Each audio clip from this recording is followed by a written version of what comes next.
दूसरे दिन वह अपने एक दोस्त की बेटी की शादी में गई।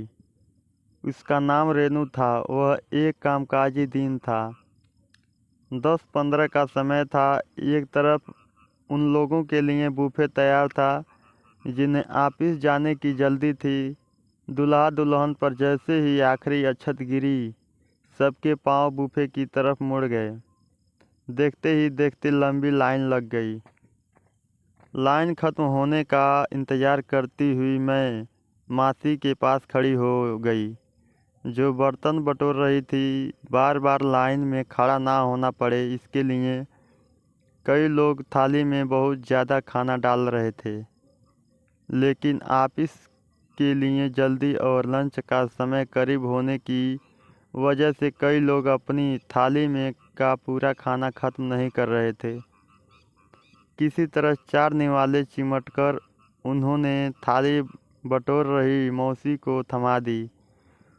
उस मौसी का चेहरा एकदम उतर गया। थाली इतनी भरी हुई होती थी कि मौसी उसे तुरंत कूड़ेदान में खाली नहीं करती थी, बल्कि थाली में रखे भोजन पर निराश दृष्टि से देखती, फिर कचरे के डिब्बे में खाली करती थी। मैं अपना भोजन समाप्त करने तक उस मौसी का अवलोकन कर रही थी। धीरे धीरे अपना खाना ख़त्म किया और अपनी थाली मौसी के हाथ में थमा दी। थाली पूरी तरह से खाली देखकर मौसी के चेहरे पर संतोष झलक रहा था। मैंने मासी से पूछा, मैं पीछे से देख रही थी, डिश में रखा खाना कूड़ेदान में डालने में आपको काफ़ी परेशान हुई होगी। क्या आप ऑफिस के कर्मचारी आपको पूरा खाना देते हैं? मासी उदास होकर बोली, मुझे मिल जाता है, लेकिन गांव में मेरे बच्चे भूखे हैं। दरअसल हम किसान हैं, लेकिन खेत में हमारा पेट नहीं भर पाता था, इसलिए हम शहर आ गए।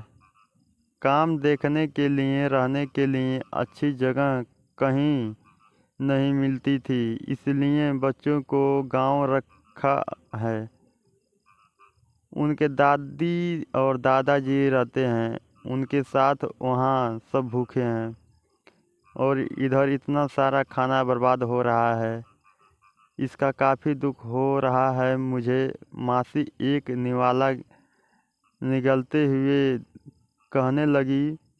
ऐसा लग रहा था जैसे वह अपना सारा दुख मेरे सामने रखना चाहती हो।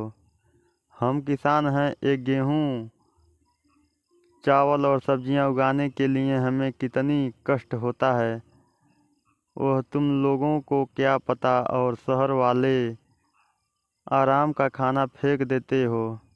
बहुत मन को लगता है। वास्तव में बहुत से लोग से पानी पीकर ही तृप्त होना पड़ता है। एक वक्त के खाने के लिए वो दिन भर मेहनत करते हैं। मैं सुन थी, मासी को क्या जवाब दूं? मुझे समझ नहीं आ रहा था। मैं मुस्कुराते हुए वहाँ से चली गई। जी, मेरा नाम अन्नू है, पूरा नाम अन्नपूर्णा, और ये कहानी मैंने आपको सुनाई है। उस दिन के बाद मैं अपने नाम का मान रखने लगी और खाने को कभी फेंकने की मेरी हिम्मत ही नहीं हुई। ये कहानी सिर्फ मेरी या उस गरीब मौसी को नहीं है।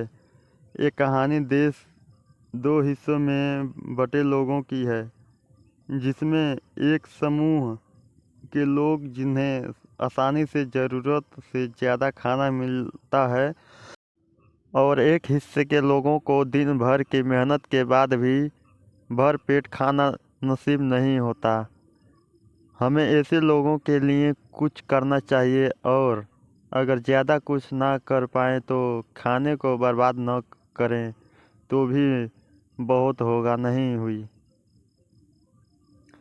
थैंक यू, धन्यवाद। अगर आपको वीडियो पसंद आया तो वीडियो को लाइक और चैनल को सब्सक्राइब ज़रूर करें। फिर मिलेंगे अगले वीडियो में। जय हिंद।